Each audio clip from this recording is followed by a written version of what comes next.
All right, everyone, welcome back into another NFL DFS video. Going to be getting into the first look here for week 9. So I'll be touching on my favorite core plays, some decent stacking opportunities that we have. We are getting a bunch of value on this slate as well, both running back wise and receiver wise. And then we're going to give you guys my first look build hand built wise. And then because I'm doing this video on Tuesday, I'll be able to show you guys some generated lineups as well. But first, we're going to get into a quick recap from last week. So let's go ahead and get into that. So I do want to start off with calling this lineup out that we generated during the Monday Night Football showdown slate, okay? And this is a good example of why I enjoy doing what I do. This was a direct lineup that I gave you guys that kind of summed up my thoughts for that slate where, I was saying we're basically playing Rice or Patrick Mahomes in the captain spot there. We're going to get to Marcus Mariota as a play. Jeremy McNichols is a great value that I want to get to. In the hand build that I gave you guys, I said I like Rashad Smith a little bit more. That did not work out. Now, in the write-up that I posted, I did mention I am going to set a rule where I'm going to try to get to a KC running back in all of my builds. We're going to notice that Kareem Hunt is actually going to be a good play for the main slate for this week due to some injury news, which we'll talk about. And then Travis Kelce was just kind of a shoulder shrug play, ended up on him, and he ended up working out. Now, there are several of potential pivots you guys could have made on this build. If you guys looked at this, you liked it, and you agreed with kind of my takes for the slate. One, you could just went with Rice in the captain spot. Okay, that would have won you a GPP. Okay, this lineup in general was the second place finisher, off by like 0.2. You also could have got to Terry McLaurin instead of Marcus Mariota instead. But I like showing that because it does sum up kind of the purpose of these videos where I break it down for you guys position by position, give you guys my hand build. If you guys like that or you don't like it, you can make potential pivots off of that. And then I go through the generated lineups as well for that to show us just some general builds that we can make. That lineup obviously did really well. That was the first lineup that populated for us when we generated the lineups as well for Monday Night Football. And then, guys, just a quick recap from the main slate last week. So not as good of a week as the previous weeks because the previous weeks were very tough to miss on. Okay, so last week we knew it was going to be a little bit more difficult, and it pretty much was summed up by whether or not you got to Jonathan Taylor. Now, in the first look lineup that I gave you guys in this video last week, I did mention that I liked James Cook a little bit. A decent amount. He was someone that I was happy to end my build with. One of my biggest mistakes on the week was two things. Well, not being on James Cook as the week progressed, and then not being on Dallas Goedert as much as I felt like I should have. Now, for cash purposes, had you landed on Jonathan Taylor, you had yourself a good week pretty much, even while playing the core plays that did not necessarily do well, but not terrible. Wendell Robinson was bad.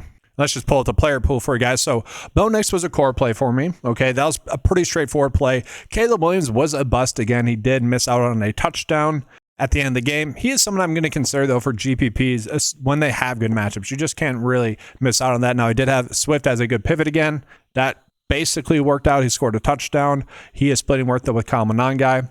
Quarterback-wise, okay, overall, but obviously Bo Nix was the easy play. Courtland Sutton, I'm pretty sure he ended up having a touchdown called back without Adam Troutman pass interference. I saw that notification pop up on my phone. I haven't had a chance to watch that game yet. If you guys saw that, let me know in the comment section below. Like, was it a true OPI or did I just get a random notification that wasn't true? Pretty much. And then Devonta Smith ended up being a core play as the week progressed. Wendell Robinson, I'm kind of okay with him missing. And then overall running back wise, I wasn't like too disappointed with how it turned out. Obviously CMC, that was terrible. I mean, I'm disappointed with that, but like the process of it, I'm kind of okay with how it ended up. Again, other than not being on James Cook. I wish I did not do that as we progressed. That was a mistake to me. But Swift, Henry, Brown, Marks being pretty strong GPP options. They all did pretty well.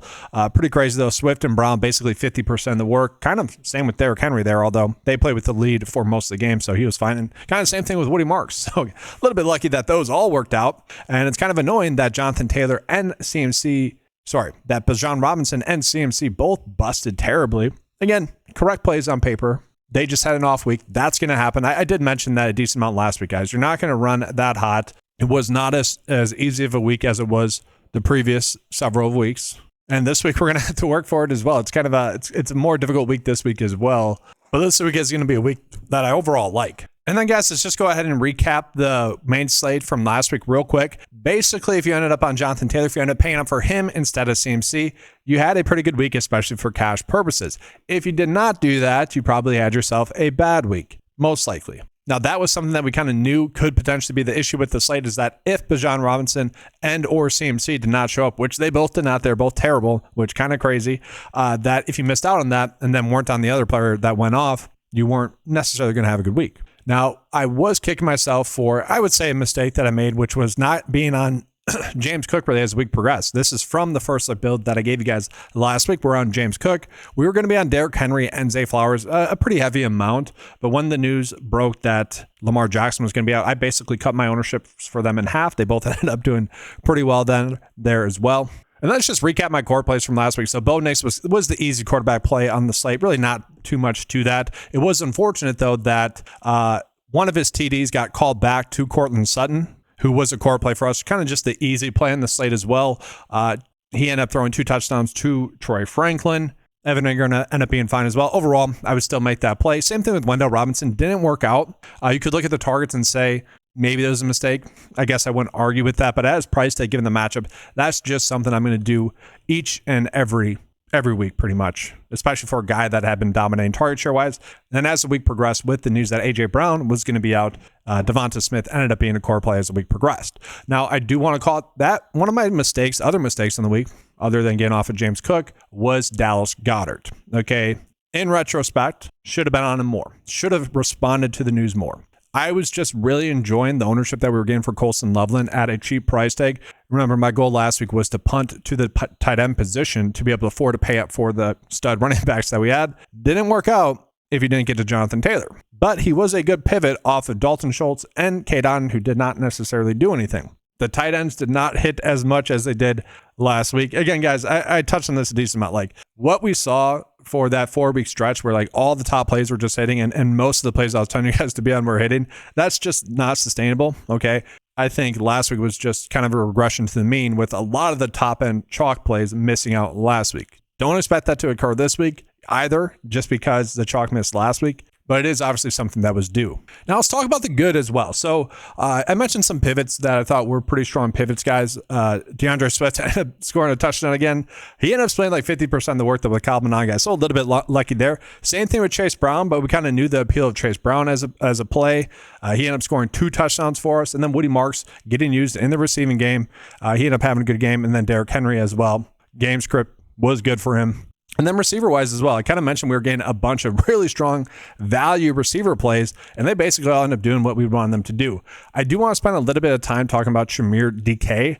He has looked good, guys. He really has. So he kind of had his breakout game last week. I know he scored a touchdown 2 weeks ago, but role-wise, he was playing 80% of snaps, had 9 targets, very efficient, looked like the guy. He was kind of the first, not always the first read for Cam Ward, but the player that it seemed like Cam Ward trusted the most.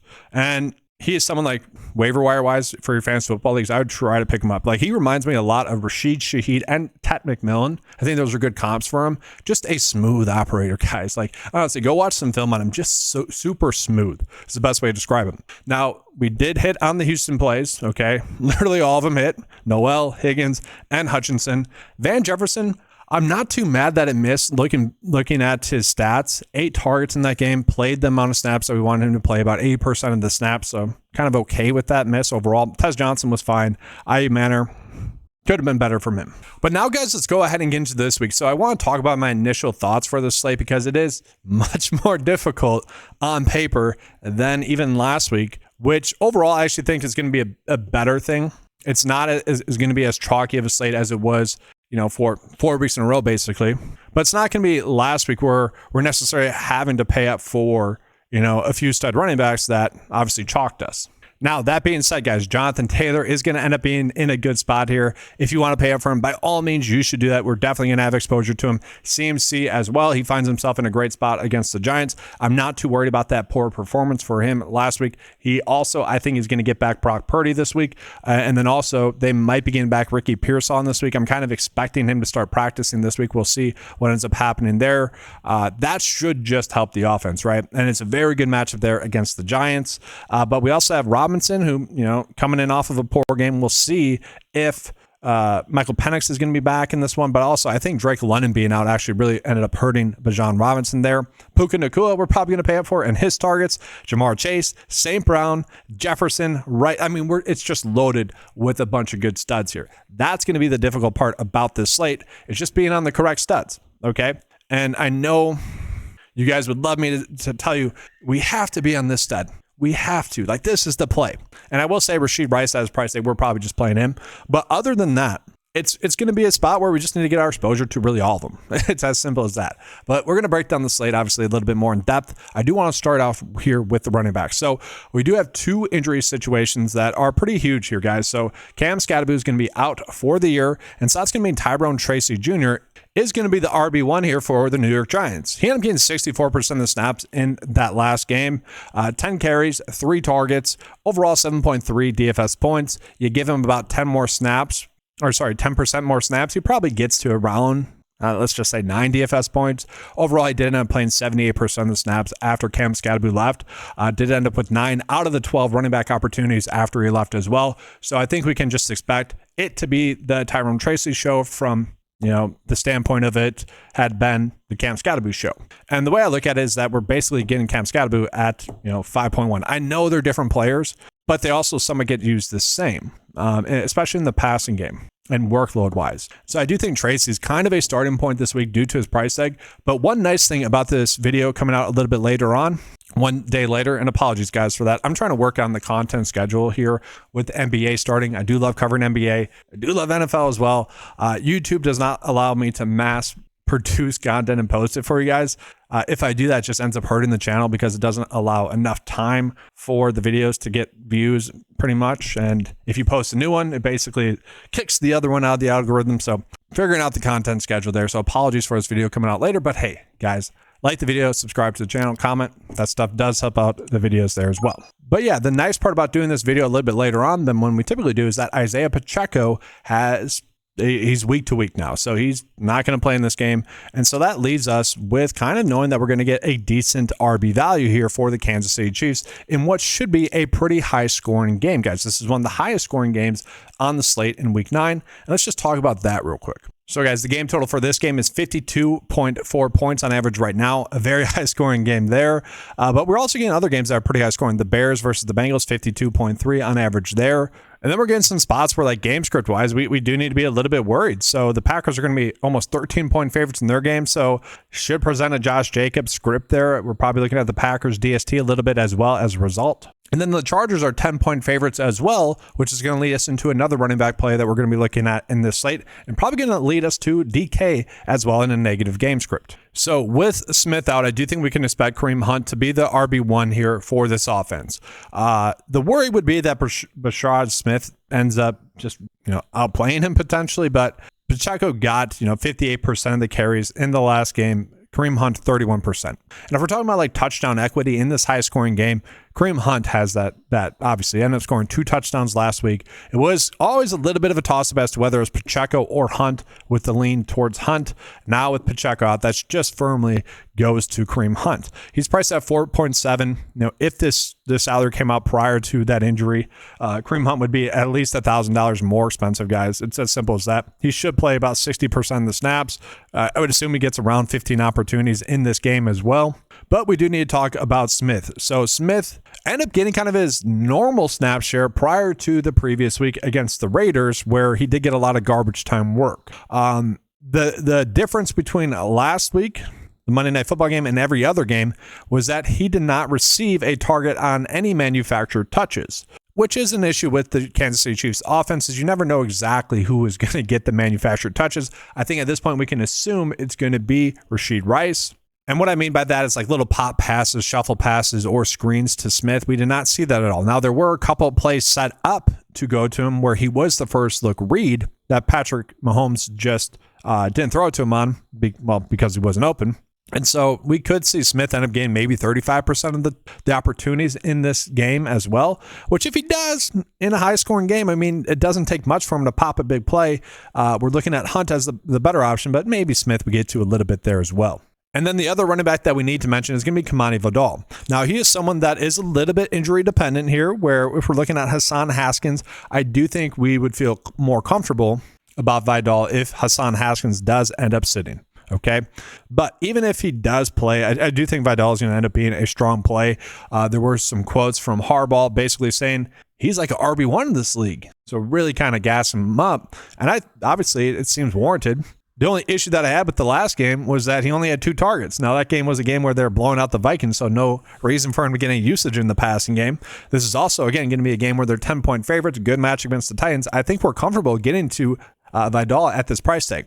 And really, the only hesitation that I have with those running back plays is that we would be passing up on Jonathan Taylor, CMC, but John Robinson, Jahmyr Gibbs, Josh Jacobs in a good game, James Cook, and then Kyron Williams as well, all in like mostly pretty good spots. And I do think this is going to be a pretty open slate in regards to how many running backs we are looking at. Heck, Chase Brown in a good game against the Bears, good matchup. Like even if he's gained 60% of the touches, still not a terrible spot. That being said, Kyle Monagha is playing about 50% of the snaps as well. He's someone we could look at. That's the tough part, is we're getting too many plays that are in consideration for the week. Now, I do want to be prioritizing the receivers on the slate more so than the running backs, just because we are getting some pretty solid running back value as it currently sits.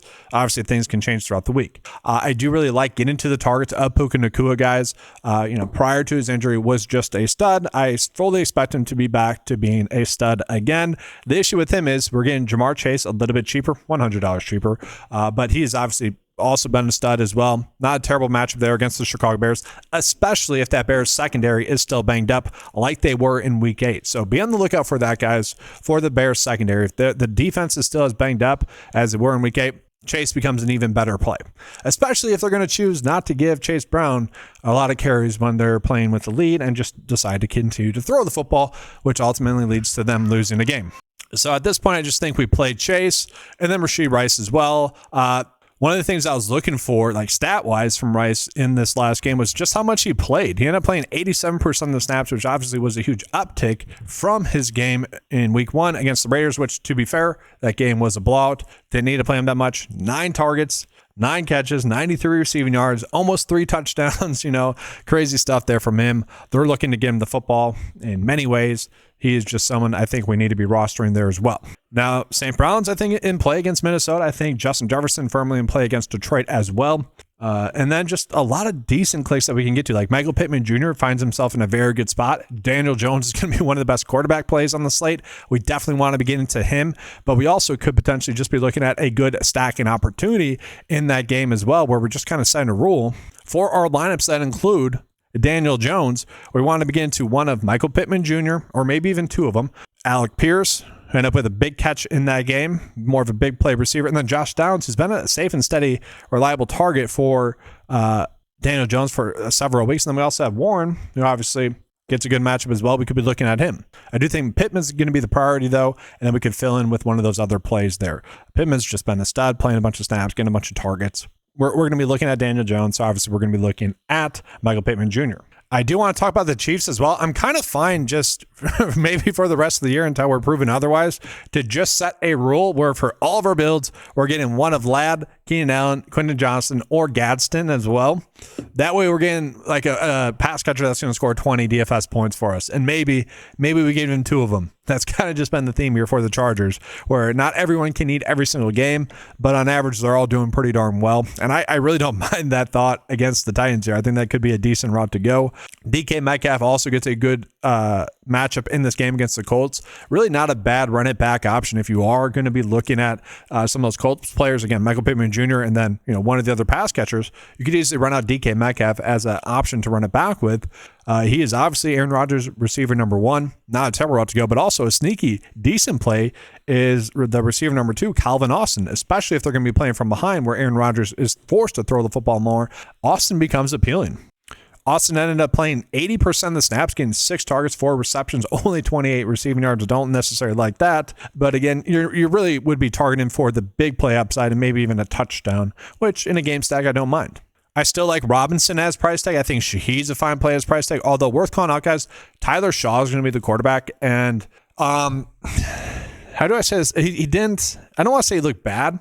What looked bad was like the teammates' response to him being in the game. It was very much like Jake Browning, especially Jake Browning the first couple of starts, where like Browning wasn't the issue for his first couple of starts. Now, don't get me wrong, like he definitely needed to go as the weeks progressed, obviously.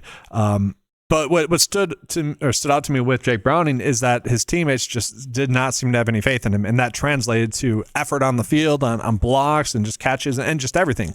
That's really what I saw with Tyler Shaw. It's like they know he shouldn't be the quarterback. That Rattler's better. Maybe that changes. It was weird vibes when he was in, so I did want to mention that. And then we do need to talk about the Jacksonville Jaguars receivers, because Brian Thomas Jr., there's some weird stuff going on where they're talking about trading him, which I mentioned this a little bit throughout the offseason, not too much. I kind of mentioned that I thought Brian Thomas Jr. would be one of the bust for season-long leagues just because of his kind of limited route tree. You look at all of his production last year, it was a lot on just big plays, which, not sustainable for me with Trevor Lawrence, who does struggle with basically every route, throwing every route. Anything that's not a short pass or a deep ball, Lawrence can't throw, pretty much, which is not good for Brian Thomas Jr.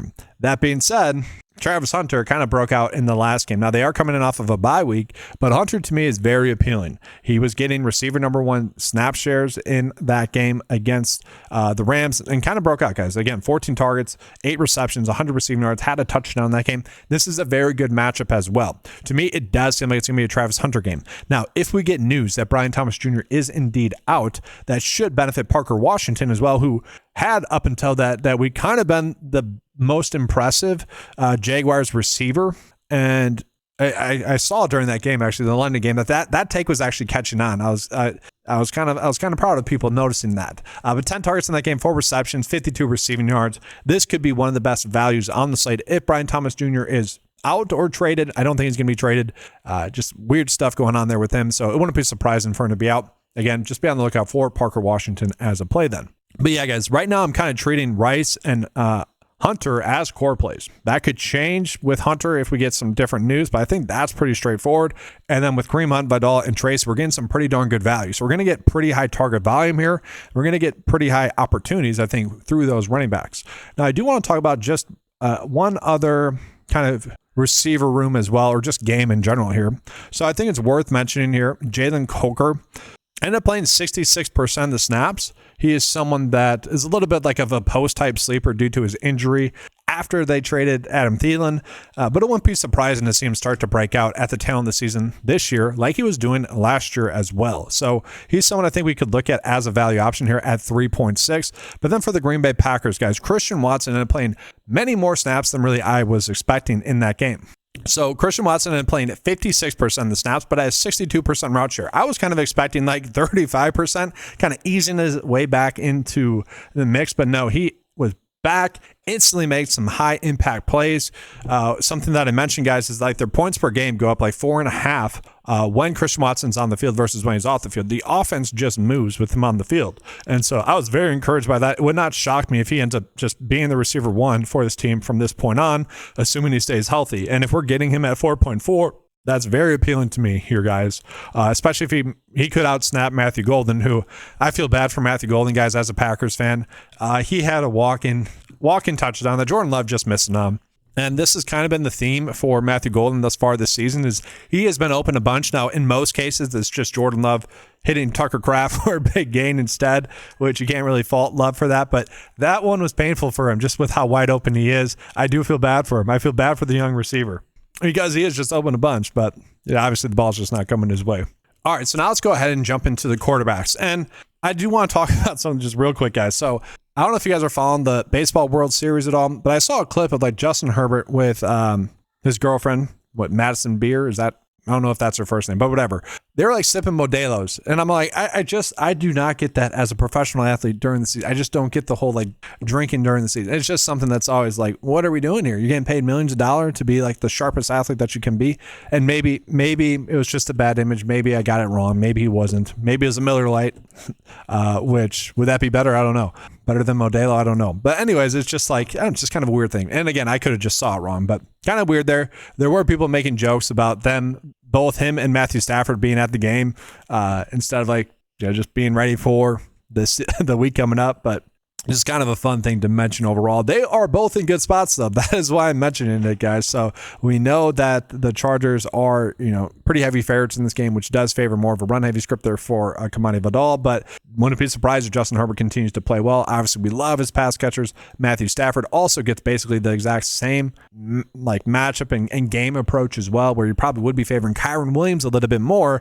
But it wouldn't be shocking if Matthew Stafford's just the one that ended up scoring the touchdowns. We need our exposure to them, especially with their pass catchers being appealing plays.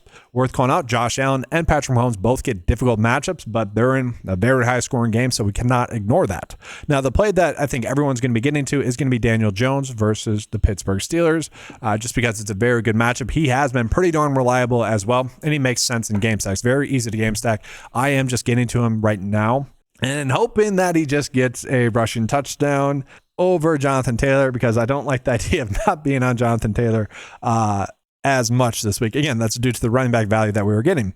Now, some other quarterback plays I do think we can be on. Well, Aaron Rodgers, for example, I think he's fine. But Caleb Williams is interesting. Okay, so Caleb Williams could have had a touchdown at the end game, did not.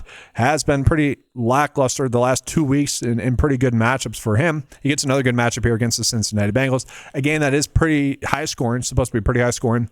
And, it just takes him throwing the touchdowns, scoring the touchdowns over DeAndre Swift. And that might sound stupid to say, but it really is just that. You give the quarterback the touchdown, so the running back end, it's a much better game, high scoring game. Maybe he scores 2 passing touchdowns instead of Swift being productive. Okay, I actually think not playing those two together obviously makes a decent amount of sense. Or Kyle Monanga as well, if you guys are looking at that. And while we're talking about the Bears, I did just want to mention, guys, we could have some kind of safer floors for some of the plays. Luther Burton, probably going to send this one with a concussion, and then Zacchaeus could end up sitting as well. Duvernay would end up playing a little bit more, but I think we'd be looking at DJ Moore and Adunze to get high target floors. And then Colson Loveland, actually, again this week, if Cole Kmet were to sit, because then we'd be looking at 81% of the snaps in a very good matchup, and I probably would just begin to him again. But yeah, Caleb Williams, good for GPPs, terrible cash. I think he's worth the risk, though, where he does have upside to really go off. Brock Purdy, if he's back and fully healthy and we can get a good gauge of how he's looking in practice, probably a play that we can get to, but again, that's a lot of what ifs. And let's just talk about Geno Smith, because Geno Smith has been terrible. He really has been. It's some tough film to watch. It really has been bad. But they are coming in off of a bye week, and maybe they figured some things out. They do get a very good matchup here against the Jacksonville Jaguars. If he can't get it done against the Jaguars, coming in off of a bye week, he must have something wrong with him, like Carson Wentz did. I don't know if you guys saw it, but Carson Wentz has been injured over the last game and a half, apparently. Maybe something like that's going on with Geno Smith, where we're not seeing the full information that's going on there with him, but he has not been good. That being said, I would assume Jacoby Myers back. I would assume Brock Bowers is back. That should be a good thing for Geno Smith. And again, very good matchup. And so I think check his ownership. This could be a good GPP play for us. At the beginning of the year, if you told us we were getting him at under 5K in a phenomenal matchup with Brock Bowers, Jacoby Myers healthy, I don't even think we'd be thinking about it. I think we'd just click on him. But yeah, for now, Daniel Jones. So tight end wise, guys. So I do agree with the pricing. Yes, Tucker Kraft, Tyler Warren, probably going out of our way to pay up for them. Although Tucker Kraft, probably the easiest pay up for play. He's just been the receiver number 1 for the Packers. He has broken out in 2 primetime games now where he's just dominated. Pretty awesome stuff there as a Packers fan. He's been someone, if you guys have followed the channel, I can almost guarantee I was hyping him up before everyone else, every single other person in the fantasy football and DFS industry. Well, because I'm probably a little bit of a biased Packers fan, but I love the pick, and I hated that they played Luke Musgrave over Tucker Kraft in his rookie season. I was harping on that. Most people know that I followed the channel about Tucker Kraft already, so definitely have a little bit of bias, confirmation bias with Tucker Kraft every single slate. Gadsden's a little bit more difficult to get to on the slate, just given the fact that we have Warren and Kraft. If he's significantly lower owned than those two, sure, we could look at it, but I don't see how we get to Gadsden when we could have Brock Bowers back in a good spot. But we also have George Kittle, guys, at under 5K. Okay, George Kittle ended up playing 89% of the snaps last week, which we like. 40 air yards, 5 targets, 4 receptions, 43 receiving yards, and 1 touchdown.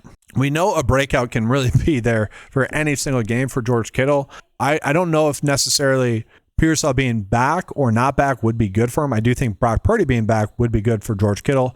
To me, at his price, he's kind of the tight end I've currently been going on my way to roster. That being said, I think we can look at Evan Ingram still. If Drake London's out, Kyle Pitts becomes very intriguing as a play against the Patriots. Again, I do really like Colston Loveland, especially if we're getting Cole Kmet out. Even regardless, if those two receivers are out, Zacchaeus and Luther Burton, then Loveland might be on the field a little bit more. We might see some 12 personnel there for Ben Johnson. And then let's just round out this first look build for you guys. As you guys know, I don't really care about defense this early in the week, whatever. We'll go with the Saints. It doesn't matter this early on the week. So a decent first look build, I think. I wish we would stack Daniel Jones. I mean, we easily probably could, paying down at tight end, going up from Travis Hunter. But I think this brings home the point of kind of what we're looking at for this week. But because I'm doing this video on Tuesday, let's go ahead and see what the 9-to-5 lineup builder is telling us what to do for this week as it currently sits. And just as I'm pulling this up, might as well just mention Drake May is projected to be the best value as well as the quarterback. Yeah, sorry, Jackson Dart's projected to be the best value on this slate. And I kind of agree at 5.2. That's intriguing. If you are playing Travis Hunter, makes sense to get to a little bit of Trevor Lawrence there as well, just as FYIs there. Theo Johnson's popping up as a very good tight end value as well. He's really popping up there. So just worth calling those out. But let's run 5 builds, see what we get spit out back to us. We're going to force a QB stack with a pass catcher as well. And so here we go. The top projected lineup right now, Jackson Dart, CMC, Stevenson. That's interesting. I don't know if I necessarily see that. I would say Stevenson, Travis Etienne, they're a part of the long list of GPP flyers that we potentially have. You guys know I like Tracy a little bit more. Odunze is fine. McConkey, Keenan Allen. So this is a good example of the issue of the slate is I would say it's agreeing with me, but also disagreeing with kind of the slate that we're being presented to us, guys. There's lots of avenues to go down, okay? And that's both the beauty and also the tough part about this slate. I like my build better right now than what the data is suggesting, but it's getting into a bunch, like it's getting to Puka Nacua, it's getting to St. Brown, it's getting to Jonathan Taylor, Jahmyr Gibbs. So again, lots of paths to go down for this week. Now that's going to do it for this video, guys. I appreciate you being here. Hopefully you guys enjoyed the coverage. Leave a like, subscribe to the channel. Comment your guys' favorite spots in the week. If I missed anything that you think is intriguing, let us know in the comments section below as well. That's the beauty of this channel, me trying to help you guys out, but also, other people in the comment section trying to help each other out as well. Also, if you guys would like access to any of the tools that you saw throughout this video, head on over to 9to5sports.com. You can get access to the fantasy golf tools, NFL tools, basketball tools, and just prop tools in general, all available for a low monthly cost of $10 a month. That's going to do it for this video, though, guys. Again, appreciate you being here. Good luck with all the week 9 action that you guys get into. Be on the lookout for the core plays video as well. Probably releasing that one this Thursday. And then be on the lookout for the Thursday night coverage for what could be an interesting game. We'll see. All right. Thanks for watching, guys. Good luck. And as always, let's keep cashing.